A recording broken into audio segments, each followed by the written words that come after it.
double bounce this? Here's what I'm thinking. We'll go on 3, 2, 1 jump, land on the bouncer, the candy apple.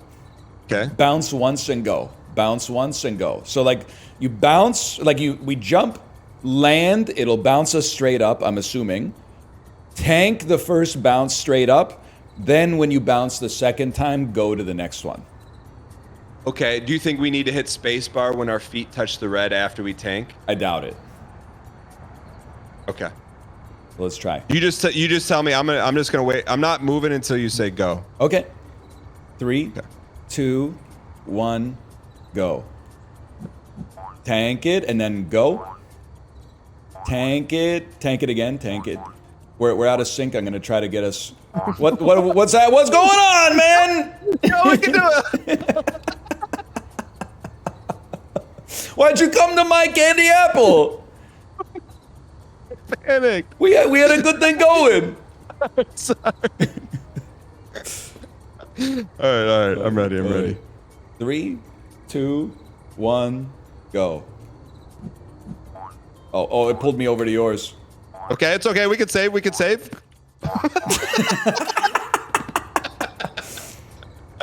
Okay. 3, 2, 1, go.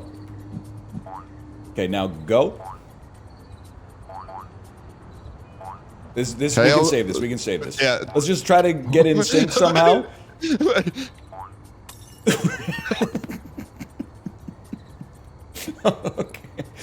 Okay. Ready? Yeah. 3, 2, 1, go.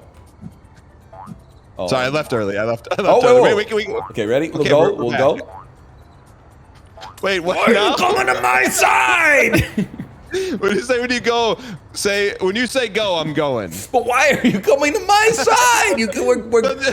Because your arm stretching. We're building a xylophone, man. We're building a xylophone. Okay. 3, 2, 1, go. And then go. And then go. Okay. Just take it. I'm sending it. Go. Flatten. Oh. All right, hold on. We're not at a checkpoint, so we got to dial here. I think. Okay. Flatten. All right, let's be real careful with this one. And we gotta let me know once you're through. I'm through. But hold on. Can you see behind you or no? Yeah. All right. You can go now. And then let's even it. Okay. And then I'll go up. I think we should. It's okay. I would say sideways it, but that's okay. Hold on. You got a wall right behind you. I think we got to. Okay.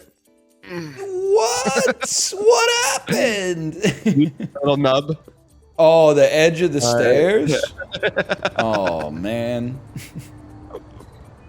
Okay. Sorry. Oh, I think you got it, man. We got to trust our instincts, yeah. Okay. Just go. Dude, it's way easier that way. All right, okay. All right. Who knew? All right. Our table. You ever see the old YouTube video? Kid with airsoft gun breaks friend's camera. I think you would love it. It's very. I had never seen it before. Chat couldn't believe that I'd never seen it, so I watched it on stream, and I was like, "Yeah, you guys are right. This is a classic." Is it like 640 by 480? That old? No, I think it's from it's post iPhone era. But it has the energy of an old YouTube video for sure. Okay. Yeah, like you didn't let me down with. Hold on, no. I think you got to go one step up first, because if we rotate it, it might hit the. Oh, you think? Okay. Can we grobe in it? Grobe in it. There we go. I think it's as grobe as I can grobe from this angle. Okay. Yeah, you didn't disappoint with the microwave shirt. That was. I mean, that's an all-time. Oh. The only thing I'll say about kid breaks other kid's camera with airsoft gun is that that's kind of sick. Whoa, hold on. Go Go a side view. That's your thumbnail?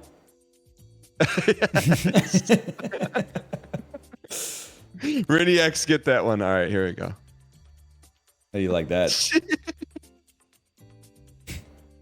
This looks like something out of Hannibal now.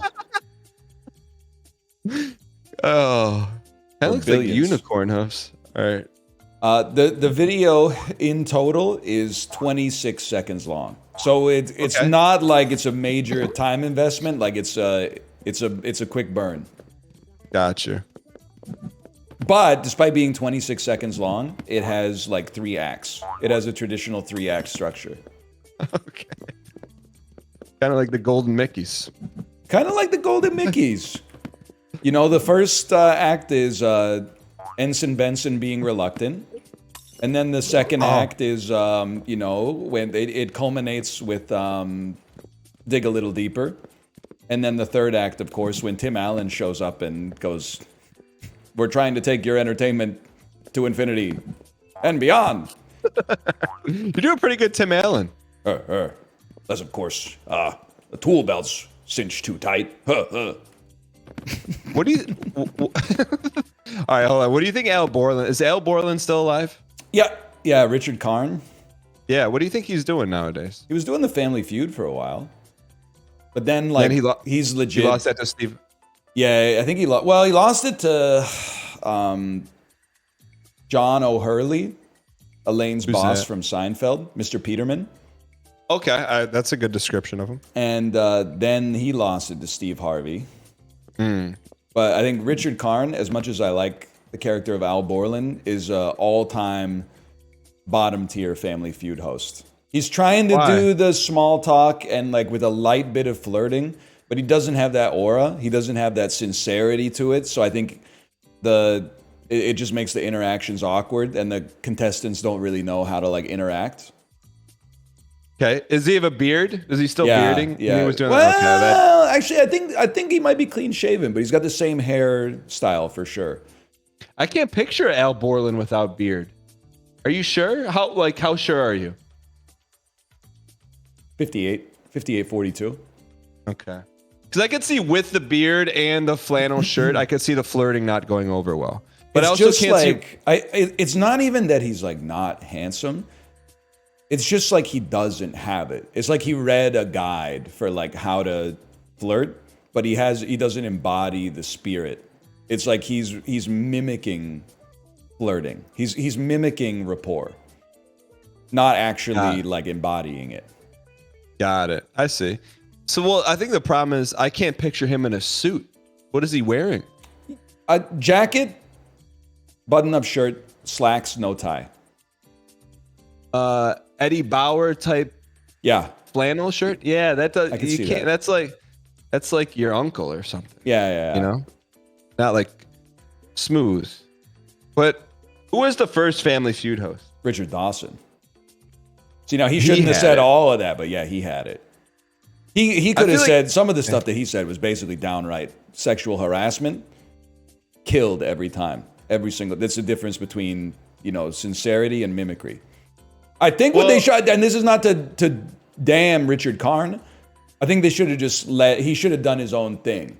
Instead of trying to be like, hey, this is how Richard Dawson did it, he should have brought his own spin on it.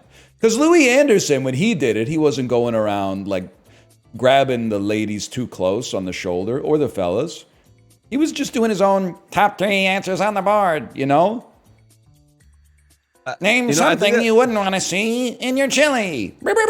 A finger. Like he had his own spin on it. But I think that's good. That's good advice for anything in life.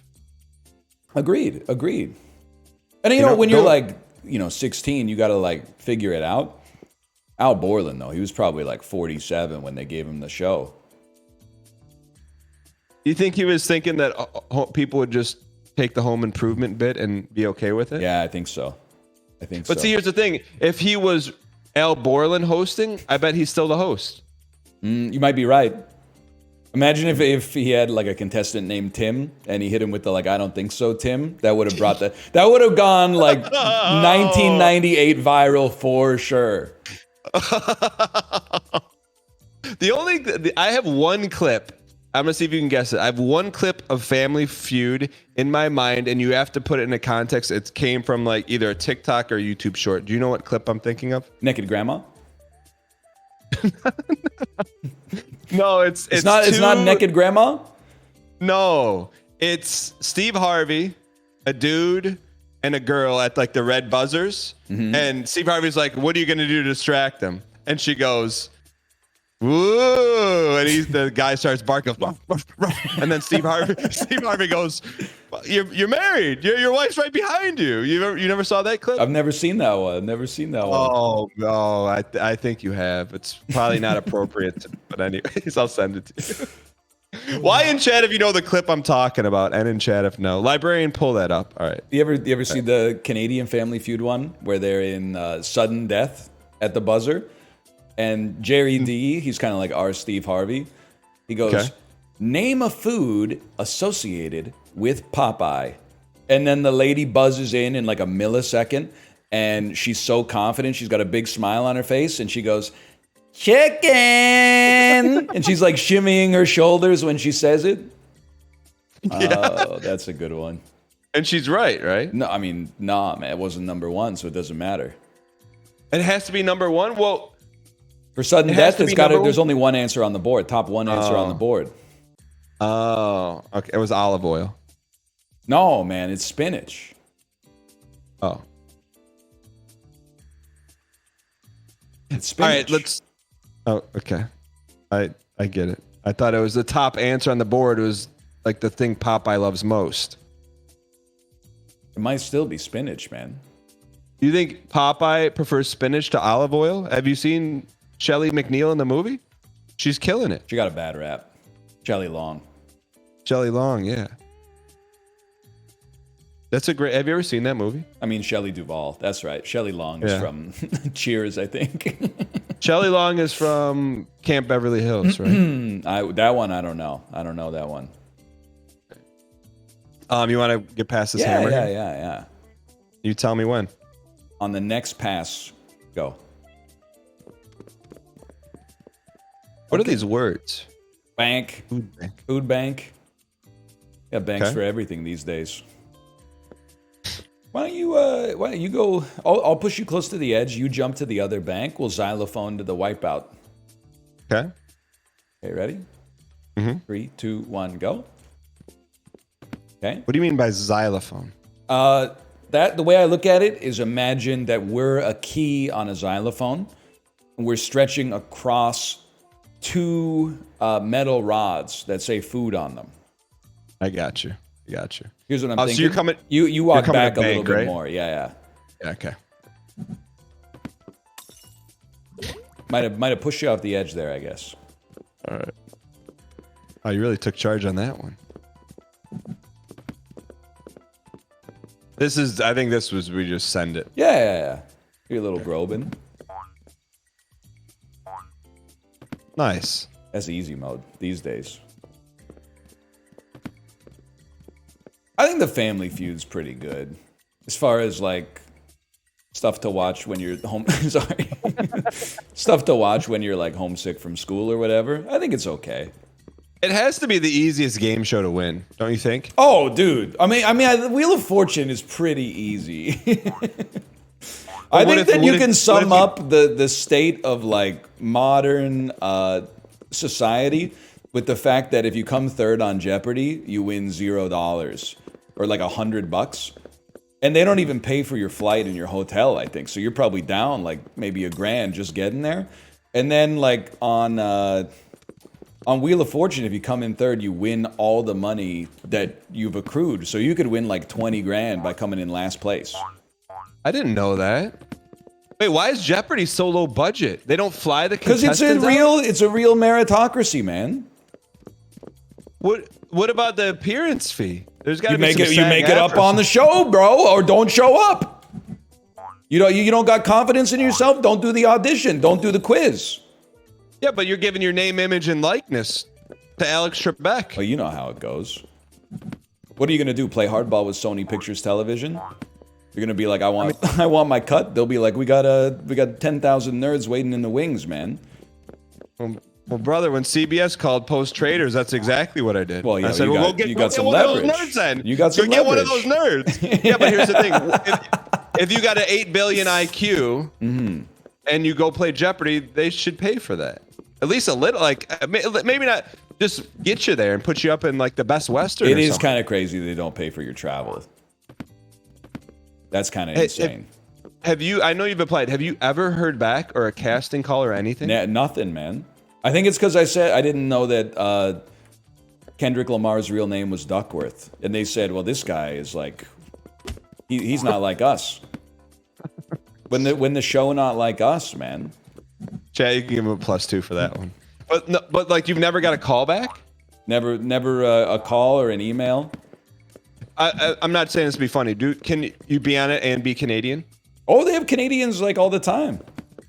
Here's that's the state of the world right now. Is like you got a guy who, if you're on the episode, it's going to be the highest rated episode they've ever had. That's definitely not true, but I take your point.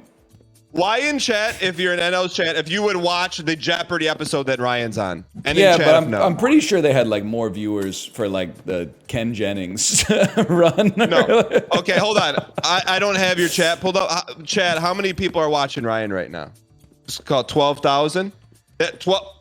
More people are watching you right now than the last episode of Jeopardy. Not true. I can promise you. I bet the last episode of Jeopardy had 5 million viewers. You zero chance. Librarian, zero chance. You don't think 1 in 60 Americans is watching Jeopardy? I think you know how many old people are out there, man? I think there's a couple 100,000 people that watch. No way. And I'm saying no more than 300,000. 300,000 is like their Super Bowl. I think you're underestimating the appeal of Jeopardy, man. Okay, I couldn't even tell you what day and time Jeopardy debuts on. When is it? 7 p.m. weeknights on CBS, they put out, bro. Well, 5 nights a week, and they're all fresh episodes. Right. Well, they take breaks now and then, but yeah, you probably never seen them before. Bro, no one's watching. I'm telling you, no one's watching. You're insane, man. Like, it's just that your country has 350 million people and the channel is over the air. Now, if we're talking Gen Z in particular, I don't think Jeopardy's like the #1 show. I bet more Gen Zers are watching Jeopardy than Wheel of Fortune. But here's the thing. Let's just say you're true. So you think it's 5 million people watch? If in some bizarre world that 5 million people watch Jeopardy every single night, there is no reason to not pay for someone's flight and hotel. I couldn't agree. Well, there's one reason. Free market. What? They got a never-ending line of contestants coming out paying their own way. But if you're getting like 5 million an episode, Big Brother. I mean, I know it's apples to not app to zero cord apples. You're telling me more people watch Jeopardy than Survivor? I would think that the answer is no. But I think there's different things to consider. Survivor's on once a week. The seasons are more like eventful, whereas Jeopardy's on every day and it's kind of evergreen. I mean, if you, I'm going to look up the numbers after this. My mind will be blown if more than a couple 100,000 people watch Jeopardy. I'll tell you, it's definitely more than a couple 100,000 people. That's like 1 in 100 Americans or something. There's no shot, man. I mean, I could call 100 Americans on my phone right now, and none of them are going to watch Jeopardy. Well, you could probably call 100 Americans who watch Jeopardy too. Like, let me ask this. If you called 100 random phone numbers in your phone, how many people watch Jeopardy? They're not random if they're in my phone, dude. This is the problem with... This is Nate Silver's problem, man. If they're in my phone, it's not random. It's a biased sample. Wait, Nate Silver from Ted Lasso? I don't think you watched Ted Lasso. If you called 100 landlines in the U.S., I bet you would get at least 7 Jeopardy viewers, if I had to guess. Okay. So here's what I'm going to do. And I know you're not going to endorse this, but... 00000000000. Okay, excuse me, did you watch Jeopardy last night? I just typed in a random phone number. Okay, you're calling right now? Yes. Put them on speaker. Do you want me to mute it? Okay. Wait, I should take my phone out of my pocket just to see if you're calling me. Wireless. Your call cannot be... Okay, hold on.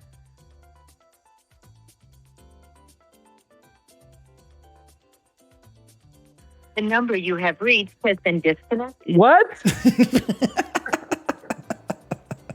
What are the odds, man? What are the odds? The number you No one has phone numbers anymore?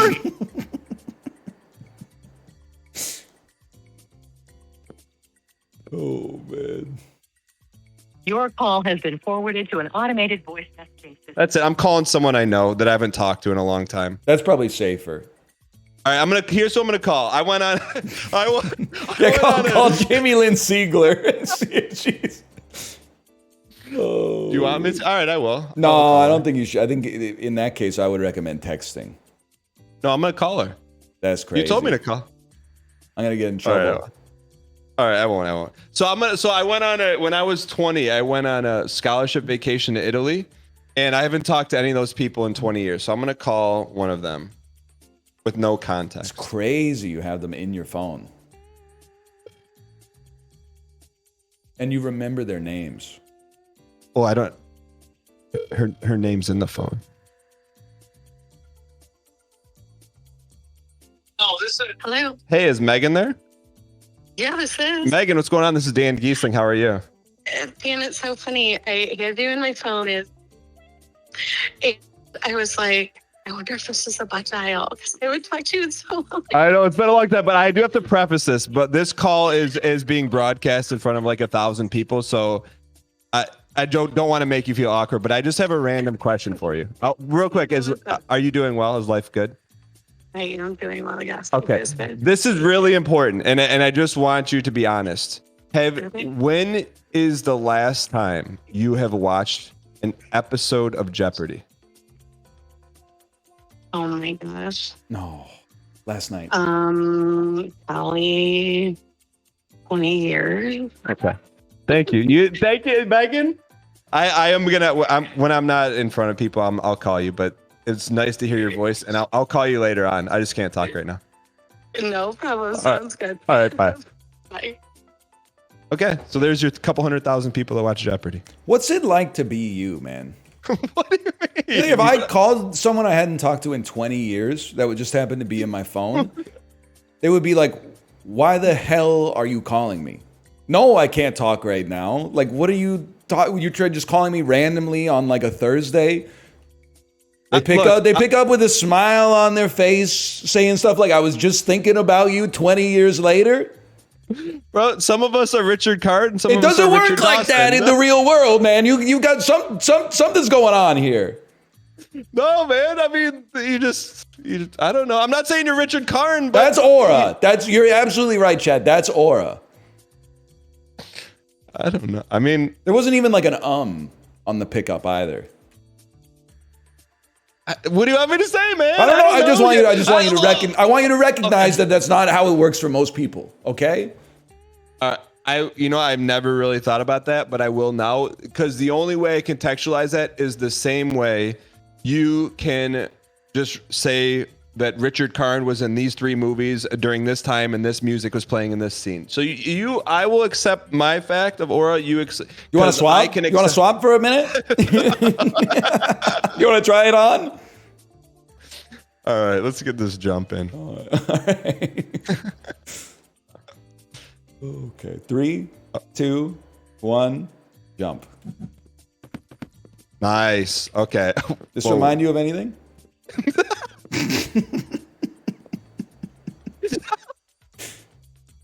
There's a hammer too, huh? Hold on. All right, hold on. All right. All right, 3, 2. I don't know. I don't like this one. 3, 2, 1, go, and just keep sending. Oh! Nice. We gotta go. Oh, nice. No! Oh, checkpoint. Oh. Okay. Chat. He just Wilhelmed. I think if you were to take the audio map, the audio waves of the actual Wilhelm screen, hey, buddy. It's Wilhelm. It's Wilhelm. Oh. I think you hit. You leave the trivia to me, okay? If we need to talk to a host at a restaurant or something like that, or like the gate agent at the airport, I know I'll take a step back. But as we're talking about trivia, I got to step in. Fair enough. I'll oblige. But I'm just saying, of the 30 frames of audio, you probably matched at least 20 of the frames identical. You ever seen the video? I'm gonna jump, by the way. 3, 2, 1, go. I don't know why you would turn sideways on that one. wait. Hear me out. Yeah. Let's go. Let's just go up the side. Yeah. Like this. Yeah. 3, 2, 1, go. You ever see the video where they're giving the guy direction to create what would go on to become the Wilhelm scream? Wait, say that again. It's like the raw behind the scenes footage of them creating the Wilhelm scream. That's from the 50s, right? Maybe like the 70s, 60s or 70s. Okay. No, I've never seen it. What happens to get it? So the director goes like, well, this is like trying to get audio of a man getting bit by a crocodile. And then it's just, they're like, okay, action. And the guy goes, ah. And they go, not like that, like more of a yelp. And then he goes, ah. And then you hear it, ah. And you're like, that's it. That's the one, man. Can you describe? Like, I have a vision of a dude with a blonde mullet who looks I haven't like seen. I've only heard the audio. I don't know. I actually don't know what he. I think I picture blonde mullet William Dafoe face is the guy that makes the noise. I could see that, like some Klaus Kinski stuff. What is that originally from? Wow, Why is it I called guess Will? maybe like Deep Blue Sea. That's a shark. Now that I think about it, there's got to be a crocodile monster movie. Oh, it's not from a war movie? I think maybe it's war against the crocodiles or whatever. Oh. You know what I think the scariest scream is of all time? Okay, you go, then I'll go. Okay. Tim Roth from Reservoir Dogs. Yeah, ear scene? What's that? Ear scene? Is he in the ear? It's been a while since I've seen Reservoir Dogs. It's like he's like in the back of the car and he's just like screaming and he's like huffing and like he's holding hunting. his stuff together, yeah. Yeah, but I feel like he's actually got his innards shot up. It's just yeah, it's like I'm dying here, man. But he like hits different octaves. You know what I'm talking about? Have you seen it in a while? I probably saw it in 2011 if I had to guess, but it's been a bit. Yeah, it's pretty scary. What's yours? Toni Collette, Hereditary. I've never seen it. What does she do? It's a horror movie to watch. It's probably my favorite horror movie of all time, but it's a tricky watch for sure. Tricky in what way? It's really dark, and there's like some like parenting stuff in the movie as well. Ooh. If anything, I'm glad I saw it before I had a kid. Yeah. I mean, you had me at dark. You had me excited at dark. It's a great movie. It's an unbelievably great movie. But you flushed me at parenting. I like dark movies, but I'm with you, brother. No, I hear you. Will you watch it again or no? Once is enough. Now I already know what happens, so I think I could. Okay. But it wouldn't be as comedic as it was the first time. That's for sure. What are we doing here? Are we jumping and staying on the next one? I think, yeah, let's try. Okay. We'll go now. That's all right. What else is Toni Collette in? Mafia Mommy. Never seen that. Little Miss Sunshine. Never seen that. No, dude, you would like Little Miss Sunshine. Now that's another 5-star on Letterboxd in my house at least. Wait, are you worried that I know that the answer is no, you're not worried, but like your letterboxing is going to take a severe hit due to your Sopranosing. I'm thinking maybe long rides on Saturday. Sorry, I'm on autopilot. I might hit 2 movies just to keep the movie coefficient up because the letterbox heads they need to eat, right? Bro, you're riding for 3 hours on the weekend? On Saturday, yeah. What time you getting up at? It's like 4:30. I was gonna say, there's no way you're anywhere close to like It's rough. premium morning time. No, because as soon as yeah. as soon as she wakes up, like that's when the day starts, right? So you gotta you gotta get the hours somewhere. So what time are you going to bed Friday night to clock a 4:30? I always tell myself I'll try to get to bed by 8:30, but usually it's usually 9:15, 9:30. Dude, that is impressive because that's like priority instead of like your ride is priority. Yeah, I make it a priority, I'd say. But that's like outside of family, wife, that's priority. That's got to be priority one. Got to do something. Well, no, job is higher priority than the Peloton. In the sense that if one of them had to go away, it would be better for me if it was the bike. But I believe you auditorily. Chat, when he said that, does the facial recognition like match up that? No, I'm with you. But I could always keep the job, dump the bike, and get like a treadmill or something. Yeah, but you wouldn't do like a 3-hour walk. I guess it's probably harder. There's too much impact. Yeah. Look at that. No! I like the save on the job though. That was nice. I was thinking, they added YouTube to the Peloton, so you can now watch YouTube videos on the screen on the bike. I've always said I would never do a Peloton stream or video, but I think a funny bit is to record myself on a Peloton ride and then have it be like exactly 45 or 90 minutes long or whatever, and then publish it as like a 90-minute Northern Lions scenic ride on the Peloton. Like it would be like I'm riding alongside of you while you're...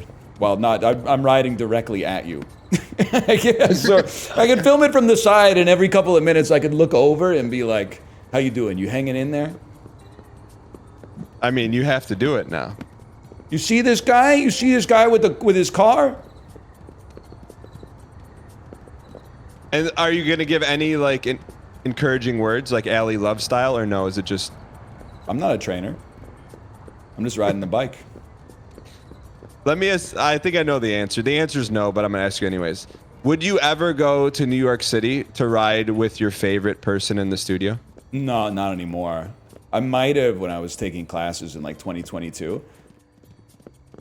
But like, what if it was like a family vacation and you had an hour to kill?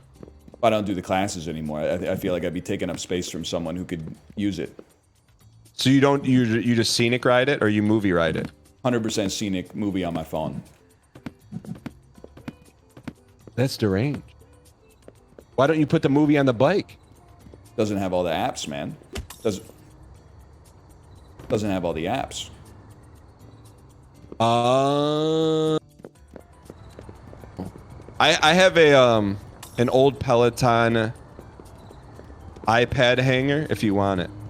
I already bought a $50 3D printed phone stand / drink holder. I've been rocking that for like 6 months. You buy it off Etsy? Amazon. Really? How'd you know it's 3D printed? Well, I don't think it was. I mean, it's not like small batch. It's not made of like lumber and brass hinges. Let's put it that way. There's no way it's 3D printed. Maybe it's like plastic poured into a mold. It does look like a high chair. I'll give you that. It looks like a high chair. It looks like the table from a high chair. The chair is the bike. In any world, let's just say that you're a 3D printing enthusiast. Well, not even that. Say that you got gifted a 3D printer, and I know you're not going to open it. You probably just give it away. What would be one thing you would 3D print? I don't know. I just don't have like a desire. I know, but it's like you're asking me like if someone gave me like fly fishing equipment, where would I fly fish? And I'm like, I don't know because I have no interest in the hobby right now. Yeah, but it's different. You could make anything in the world. It's not like I could make anything in the world right now, but by just buying a 3D printer, I guess. Like that's not a real barrier to entry. It's not like they're a controlled substance. Like I don't need a license to buy a 3D printer. I could get that sorted out by Monday probably. I know, but owning a 3D printer is laborious. You got to buy all this stuff, but you just have access to the thing for one time to make whatever you want, and there's nothing you would make. What would you make? Give me some ideas. I would make a stand for my mouse to put it in. Is that solving a need that you have in your office? No, but I just looked at the closest thing I could because I didn't want to give you an answer saying I'm not going to ever 3D print anything. I have no need for a 3D printer. Oh. Mouse stand. Right. It's avant-garde, that's for sure. All right, I think we got to double jump this, huh? This is child's play, man. This is nothing. Yeah. Ready? Mm-hmm. All right. Well, oh, okay. We're on a track. I didn't know that. Oh, there we go. More hammers. Hammer me? Oh! Speaking of hammers, did you have a tough time getting a Switch too? I would say that we had a tough time, yeah. Like, so Kate and one of our friends, they were like in Messenger 9 p.m. Pacific because a lot of the drops happened at midnight Eastern. Mm-hmm. So they were like sharing, oh, like the Walmart page is up right now. Oh, this one's not going to be live till like 6 a.m. tomorrow. You know, like rumors come out. Oh, the Costco page is, if you click on this link, this special link that came via email, you can access the store page like a little early. So we struck out on the 9 p.m. ones. Okay. And then on the 9 a.m. ones, I had actually, I got one with the 9 p.m.s, but then they canceled the order. So obviously I was like, I guess, overflow stock. 9 a.m., I placed 2 orders. One of them got canceled. Okay. So I got one, and then I think Kate managed to place 2 or 3 successful orders. But wow. We don't know yet because there's not going to be confirmation until like launch day. So you're just hoping one of the handful comes in. Ideally, we're hoping 2. But let me explain it to you because people crungo the bit because they were trying to buy multiples, but because I bought multiples, it made it harder for them to get multiples. We're in a 2-person household where both of us stream, so we want 2 Switch 2s. We had a third conspirator on Messenger with us who didn't get one, so a third Switch goes to him. The night everybody eats, you know what I mean? Yeah. And then if the 4th one comes through, we're going to give it to Apollo. Because Apollo was not able to get one with the old-fashioned way. Yeah, chat. How do you like that, chat? You don't have to explain it to me, brother. If you wanna buy 200 Switches and go bathing in them, hey. Who am I to judge? Oh! My bad. I went too fast. So, can I tell you my scenario? Can I guess your scenario? Yes.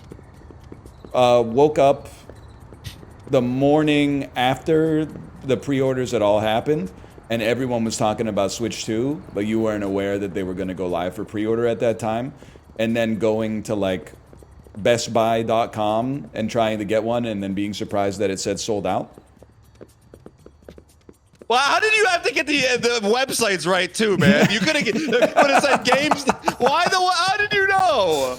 Why did you know I went to Best Buy? GameStop's a little bit more like, you know, like at Best Buy, you're like, I'm shopping for technology. At GameStop, You're like, you know, we all know what I'm here for. So that's my scenario to the T, but the additional scenario, and this is probably, it is what it is. I said, hey, how do I get a Switch on Twitter? Then someone's like, I got 2. I live in Michigan. You want one? And I'm like, sure. What's the deal? And then it was like 3 or 4 paragraphs, and then I stopped responding. What were the paragraphs like? Like, hey, like, Like here, just like just pay me this. Where do you want to meet up? I live in this town, and I was like, I don't know if this is a good idea. Right, yeah. I can understand that. But I'm also like weighing it out because on launch day you want to switch, right? Well, hey, can I just... I got another sentence, not even a paragraph you could send to them. Yeah. And here's what it says verbatim. Okay. Hey, thanks for your offer. You ever hear of a stamp? You could just, I think stamps are like 70 cents or whatever. You can just slap a stamp on that bad boy and send it over. We don't need to involve all the, like a neutral meeting place. True. Very true. But there's a couple holes in the story. Okay. One is I won't get it on launch day. Right, it'll probably be like a day later. And then two, what if he takes the money and run? Maybe like a half now, half later type situation. Yeah, but that's still a half I could be out. All right, well, like... What are my other options? Yeah, I mean, what do you want? Do you want like a zero risk option? You could wait till they restock Best Buy. Well, someone told me, and I don't know if this is true, I believed it to be true, that, and now it sounds kind of ludicrous now that I'm saying it out loud, but that if you owned a Switch 1 on Nintendo.com, you automatically get a Switch 2. There's an invite system. You can like sign up for an invite from them. Yeah, but I was told guaranteed. Because they want Really? the people that... yeah, that's not true. Not, Chad, he's not saying you get it for free. He's saying you get like a... There's an inventory for you if you want it. To pay for it at the price. Like to take care of your regulars, you know? Like when Norm pulls up to the bar, you slide him a Coors Light. I'm pulling up to the bar I've been frequent at, and they slide you one. But so that... What is chat saying? That's not true? And because I thought I'm like that's a genius way to stop scalpers. You know what's got me ticked off? I'm a big you know, if you want to know the source of the problem, analyze the system, right? Okay. So I'm catching a little. It's light heat. It's like ambient heat, but for having like up to 4 possible switch orders. But I wouldn't need to have 4 switch orders if I could actually rely on the retailers to ship what they said they were going to ship. Like as of like 9:17 p.m., the night that the pre-orders came out, I was good. I was sorted. I was like, I can go to bed. Then I wake up to like, oh, actually, your order's been canceled. You know? So and I'm reading like Reddit comments from people too that are like, oh, like I got my order on Walmart, but I made one extra order on like Staples just in case. And I'm like, you know what? I wish that I could pretend to be self-righteous and be like, that's making it harder for everybody. But I'm like, I get it, because they cancel your order. They'll just be like, oops, we oversold it. Sorry. What? I never felt like that before, except with Switch 2, because I'm like, what are all these jabronis getting multiple... Like, even this guy that tweeted me, what are you doing? What's he doing with multiple Switches? Well, he's probably got the same system going on, right? He's probably like, in case they cancel one order, at least I got a backup. I'm sure there are people that bought, you know, 5 dozen to scalp. But I think most people are like, they just get one with redundancy. But then, so what do they do with the second one that comes in? Just cancel it? I would like to think that they put it up on Marketplace for MSRP and it'll be gone in like 3 seconds, but... You know, but you don't think that happens? I think some people will do that. If we end up with a surplus somehow that we can't account for, that's what I would do. But I don't know. People are like, if I can get an extra $100 for it, then I'll, you know, who's to say? I think that's because we were, dude, you wouldn't believe it. We did that thought experiment in your chat today.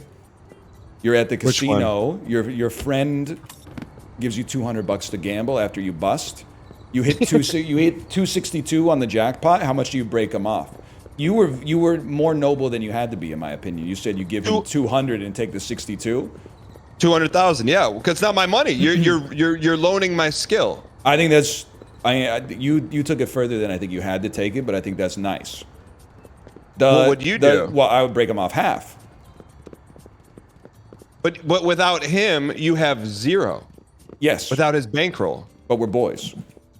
So why we bring in like this 70-30 into it? We're boys. We're two of us. We split it 50-50. No, that's fair. That's a good story. Or if it's all his money, why don't you give him 262? Because he's using my skill to get the money. But your skill wouldn't have meant anything if the money wasn't there. That's true. What do most people do? Was that a Reddit post? It was. What happened in the real scenario? Friendship over? The median comment, so the most common comment was 50-50. The Okay. top comment was 20K. And then you keep 232 for yourself. And that's when I realized that like that's gambling addiction. Your friend gives you $200, you hit a jackpot, and you're like, here's a broker's fee. I'll keep the rest for myself, keep the party going. Wow. I mean, at that point, don't give him his $200 back. That's insulting. I think so. I mean, $20,000 is a lot of money, but not compared to $262,000 that you couldn't even touch without your buddy. That's what I'm trying to say. I mean, I feel like 131 is the base case. We can talk, if you really want to get into the weeds, we could talk about, it should be 100, 162 or 262. I think I would say, let's make this easy. 131 for you, 131 for me. Did the person say the follow-up post of what actually happened? No, I think they were like Chat GPT. I think they were farming karma. But it's it revealed something about society, I think. Well, I think we're not saying anything that hasn't been said before. Anytime money is interjected into a relationship, family, friends, whatever, it gets dicey, man. It gets dicey. For sure. So let me ask you this: if you go out to eat with a new couple, like you and Kate go out, or friends, new couple, like we don't know them that well, or new couple like they just started dating. No, like new couple you don't know, like they're married. Maybe you met them through school, like your kid's school. Okay, yeah. But you like them, you guys get along. Oh, we should go out to dinner sometime. You go out to dinner. It's a nice dinner. Check comes. Yeah. What are you doing? First meal, separate Yes. checks. So when the waitress comes, you're saying, yeah, put these on separate checks. Yeah, but I also info. That's more common. I know it's accepted in the U.S., but it's much more common in Canada for sure. Okay. Like there's never been a situation where I've been at a restaurant and they're like, we don't do separate checks. They do it almost by default up here. Okay. What do you do if they take the check and say we got it? I protest once, and then Okay. if they insist, I abstain. I move to the side and I say, we got the next one. We'll get you back next time. Okay. What is the level of your protest? I'm not gonna get in a fight over it, but I'll be like, no, like let's split it or we'll give you cash. And if they're like, no, it's no problem, I'm like, okay, we got you next time. Okay. I think you solved the big dilemma. This is not just like an Asian thing, but I go through it a lot with my extended family, like my in-laws. So I've definitely I've done some smooth maneuvers in my life. My brother-in-law never lets me pay for anything. You go out to brunch ever. You go out to brunch with the whole family. So I'll pull a move like this. Hey, I just got to go to the bathroom. On my way to the bathroom, roll up to the desk and be like, hey, I want to pay for our table. And then you pay for it. And then you sit down at the table, nobody's the wiser. And then someone's like, he's like, we'll take the bill. And they're like, oh, it's already covered. And then he goes, yeah, you got me. That is duck smoke. But why? In Asian culture, is that, should you not pay, or what's the tip? Like, what's the... You fight over the bill. Like, it's, you won't let anybody else pay for the bill. Got it. To the point, So- like, you could, well, yes, I should say, oldest pays. And then, like, in Korean culture, there's, like, a lot of, it's age-based, but then also, like, the oldest son is also, like, there's a lot of pressure heaped upon the oldest son. So it'd be disrespectful to the family if if, the oldest son doesn't grab the check? It's kind of typically. Depends on the situation. He could take offense to his. What do you call someone who's younger? Not an elder, but like he might take offense to someone that's younger than him saying, "I'm more capable to pay the bill than you," which is an unspoken message of grabbing the bill. But our culture is not really like that. I feel like North American culture is more like you'd split everything down to like and I feel like it's also silly, but in the opposite direction, that people are like, well, I wouldn't even split the bill in half, even with my best friend. I would make sure that it's fully itemized down to the molecule. Like, oh, well, I had 8 of the mozzarella sticks and you had 6, so I'll give you an extra $1.75 for that part of the bill. Like, it's just, that's too far.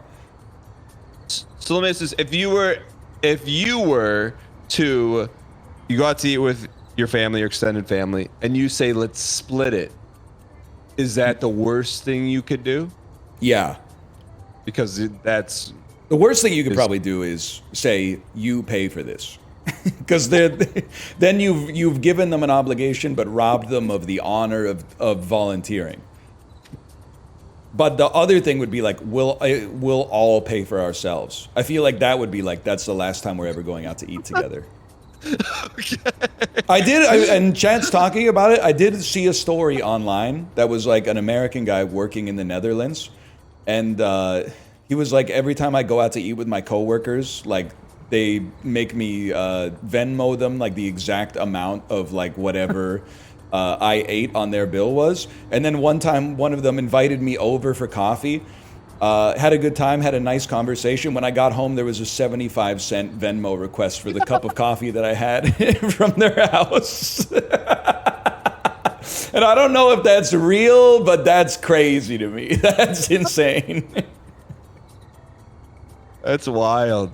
But when you pulled the old, hey, I'm going to go to the bathroom routine, paid the bill, that is the only acceptable way for you to pay the bill, because and it's also after you've been like leeching thousands of meals off your brother-in-law. You can fight for it, but I'm a fight for it once, and if they say no, we got it, then I'm like, I just say thank you. Okay. But if I want to pay for it, I have to weather like 6 protests. I have to be like, no, we got it. It's okay. It's okay. We got it. You got the last one. We got it. Got it. And then they might still try to like sneak like a few 20s like into your cup holder when you're in the house. They'll be like, I just have to go out and do something. Then you're driving home and you're like, son of a... But see, that's a much more pleasant experience than splitting every molecule. I think so. I prefer it a little bit more holistic. And I think it depends on where you're at in life too. But like if you want to keep score, you can keep score on a variety of things, right? Like you can keep score down to the dollar, make sure it's even. Keep score down to like who ate the most and make sure that it's fair. But then you got to consider, the financial standing of everybody at the table. Like, is it fair that the person that's working a minimum wage job is paying the same amount for their burger that you're paying, even though your parents gave you like a $10 million inheritance? Like, that doesn't seem fair to me. Like, it depends how you want to slice it, right? So I kind of like, I consider that when you draft up an agreement like that, I like to leave a little bit of wiggle room in there, a little bit of liquidity, just to lube it up. And what's the liquidity in this case? It's, I don't worry about the fact that maybe your appetizer was $18 and mine was $12. Like, we enjoyed our meal. We had as much as we wanted to have. Everyone ate till they were full, and the company was nice. So we'll split the bill accordingly, or today you, tomorrow me. Well, I feel like that is the normal baseline of enjoyment and how most people are. I feel that the check splitters I feel like that's the outlier, at least in Michigan. I think as you get older too, people become more like laissez-faire about it. Like when I was in college, it was like, here's the bill. Your beers were 50 cents more, and we had 10 of them, so you should be putting 5 extra in the pot. Yeah. Because why aren't you drinking Busch Light like the rest of us? That dude decided he wanted to get the imports instead of the domestics. Yeah, no, I'm with you. But I'll be honest, I have a hard time accepting someone taking the bill. Really? Yeah, I do. I really do, because it's like, I don't know why, but I feel like the older brother all the time. It doesn't bother me at all. But I think I'm gonna take your warpath though. Like you say, offer it up, but then after I offer it up, I keep offering up. I'd never reduce to say, hey, I got it next time, and then actually, you know what I mean? I think that gives me the out to be okay with it, because then I will get it next time. So if someone pays for your dinner, do you feel like there's something imbalanced in your ledger? I feel like you're like, we have to make plans for the next dinner so that I can pay and get it off the books. Not that I have to, but I want to, if that makes sense. Like, I don't owe them, but that's a huge gesture, and I'm like, that was really nice. So I'm not just gonna take your niceness and keep slurping it up without returning it. Can I say that I think it also depends, because there's a big difference in like 4 adults going out for dinner, and then like you and your kids, a sibling and a sibling's kids, and both grandparents are there, and maybe like one of the grandparents' siblings is there too, and they bring like a couple cousins or something like that. So you're out with like 4 adults and you get a bill. You're like, okay, no big deal. But then all of a sudden you're paying for like 12, 13 people all of a sudden, and you're like, I'd like to do this again. Well, that's a good thing about the Disney cruise, man. I really like that took that element out of it, because otherwise I would have been taking bills. You know what I mean? Yeah, no, for sure. But it just removed that, chess game.